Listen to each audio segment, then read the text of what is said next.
지난해 서울 아파트값은 한 해 동안 약 9% 상승하여 2006년 이후 19년 만에 최대 상승폭을 기록했습니다. 그리고 올해 역시 상승세가 꺾일 기미가 전혀 보이지 않습니다. 전세 시장은 더욱 심각합니다. 서울 아파트 전세값은 올 들어 누적 2.89% 올랐는데 이는 지난해 전세 상승률의 약 6배에 달합니다. 2026년 1월 서울 아파트 평균 월세 가격은 150만 원으로 역대 최고가를 갱신하고 있습니다. 여기에 대해 서울의 전월세 매물 역시 빠르게 사라지고 있습니다. 올 초에 비해 불과 4개월 만에 27.3%가 줄었으며 월세 매물 역시 같은 기간 27.9%가 감소했습니다. 매매도 오르고 전세도 오르고 월세도 오르는데 매물마저 사라지고 있습니다. 가격의 3중 상승에 매물 증발까지 사면 초과에 몰린 무주택 서민들과 현금 여력이 부족한 청년들은 더 이상 갈 곳이 없습니다. 본 의원은 중앙정부의 부동산 정책이 이 상황을 야기했을 뿐 아니라 더욱 악화시키고 있다고 생각을 합니다.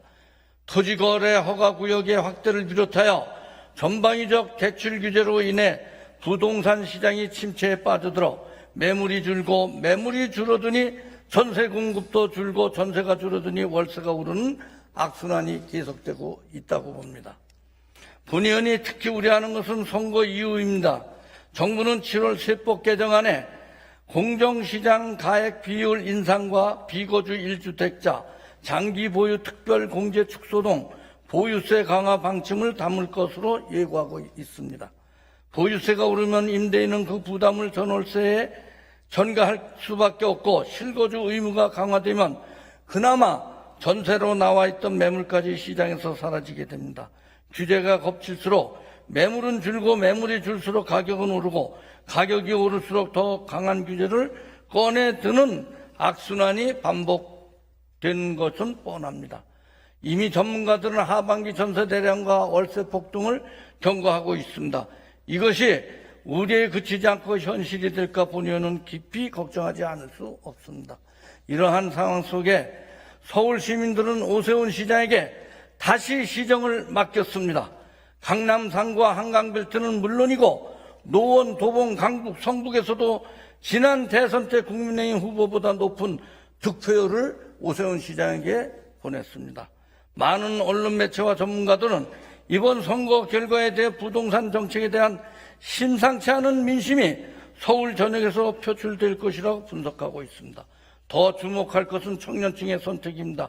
출구조사 기준 20대의 56.8%, 30대의 59.7%가 오세훈 시장을 지지했습니다.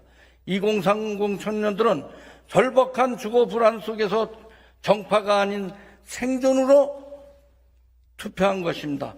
본 의원은 이번 선거 결과가 절망적인 부동산 시장에서 서울 시민만이라도 안전판이 되어달라는 시민들의 절실한 호소라고 생각합니다.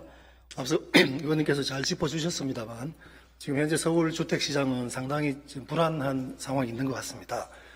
잘 아시지만 지난해 6.27, 또 9.7, 그리고 11.5 세 번의 정부 대책이 있었고요. 그 주된 골자들이 주담대 6억 이하 강화하는 거하고 그 다음에 투기 규제 지역을 서울 전역으로 한 부분, 그리고 또 LTV를 40%로 낮춘 상황들이 이제 주된 골자입니다. 이런 그 정부의 부동산 안정 대책이 발표가 됐고, 현재 아까 앞에서도 말씀 주셨지만 지금 매매 같은 경우는 지난 1년 전보다 약 한 10% 정도 상승을 했고, 또 전월세 같은 경우도 한 6% 내외로 지금 상승을 하고 있습니다. 그리고 또 매물, 전월세 매물 같은 경우도 한 33% 정도 감소를 했고, 이것은 2021년도 전세 대란이 있었습니다. 그때 당시 수준보다 더 낮은 정도의 현재 매물이 있는 그런 상황이고, 또 전세 월세화도 상당히 지금 진행되어 있는 상태입니다. 그래서 이제 그런 부분들이 현재 가장 문제라고 생각을 하고 있습니다. 거기에 대한 대책은 좀 있으신가요? 예, 우선 대책도 있지만 이제 그 원인을 보니까 여러 가지가 있겠습니다만, 특히 그 이제 가구 분화라든지 또 지방에서의 그 인구 유입들이 있지 않습니까? 이런 수요는 늘어나는 반면에 실거주를 강화하는 정책, 그리고 또 임대사업자들에게 여러 가지 이제 규제를 강화하다 보니까 신규 주택에 대한 공급들이 줄고 있습니다. 이런 수급의 불균형이 지금 문제를 생기고 있는 상태인데 저희들은 물론 이제 정부에 계속해서 건의도 하고 있습니다. 더 건의하겠고 또 시가 직접 할 수 있는 부분들은 더 챙겨서 하도록 하겠습니다. 네, 이번에 이제 서울에서 이제 실장께 한번 답변을 들어보겠는데 진행 중인 재개발 재건축 사업의 현실을 한번 짚어보겠습니다. 그동안에 이제 재개발 재건축 같은 정비 사업에는 여러 가지 문제가 지적돼 왔죠.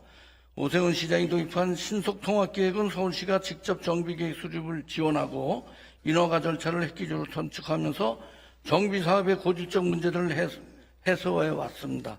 이건 분명한 오세훈 시장의 큰 성과입니다.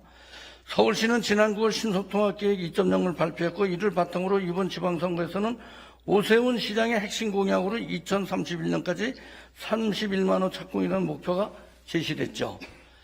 자, 실장님, 기존의 신속통합계획 1.0에 비해서 2.0에는 어떤 부분이 새롭게 추가되고 강화되었는지 설명해 주시고 31만 호 착공 목표를 달성하기 위한 주택 공급의 로드맵이 있다면 이 자리에서 확실히 밝혀주시기 바랍니다. 예, 신속통합기획 2.0이라는 것은 지난해 이제 9월에 시가 발표를 했습니다.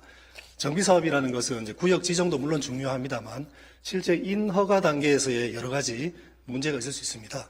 그것들을 좀 개선책을 마련해서 발표한 것이 신속통합기획 2.0이 되겠고 그때 당시에 31년까지 31만 원을 하겠다고 했습니다. 지금 중요한 것은 그 31만 호라는 것이 그냥 되는 것은 아니거든요. 특히 자치구의 협력이 아주 중요합니다. 그래서 저희가 한 2달에 한 번 정도 시와 구의 그 국장급 공무원들로 구성을 해가지고 철저한 그 공정 관리를 챙기고 있습니다. 또 이런 부분들 외에도 수시로도 챙기고 있는 상황인데 앞으로도 그 공정 관리를 잘해서 철저히 누수가 없도록 그렇게 챙겨가도록 하겠습니다. 요즘 최근 그 서울 부동산 시장에서 주목할 만한 큰 변화가 일어나고 있는 것 같아요. 올해 1월부터 4월까지 서울의 연립 다세대 주택 매매 거래가 13,107건을 기록했습니다. 전년 같은, 그러니까 지난해 같은 기간보다 39%가 증가한 수치로 5년 만에 최대 수치라고 봅니다. 아파트값이 너무 올랐고 전세 물건마저 구하기 어려워진 무주택 실수요자들이 재개발 구역 내 노후 빌라로 눈을 돌리는 결과라고 본의원은 얘기하고 싶습니다. 실제로 광진구 자양 A4동 A구역과 신통 기획을 통해서 빠르게 사업이 진행 중이고 면목 10구역, 홍제 4구역 등도 실수요자들의 관심이 아주 집중되고 있죠. 재개발 구역의 노후 빌라는 토지거래 허가제가 적용되지 않고 실거래 의무도 없으며 상대적으로 적은 자본으로 서울에서 새 아파트를 선점할 수 있는 거의 유일한 통로라고 본의원은 생각을 합니다.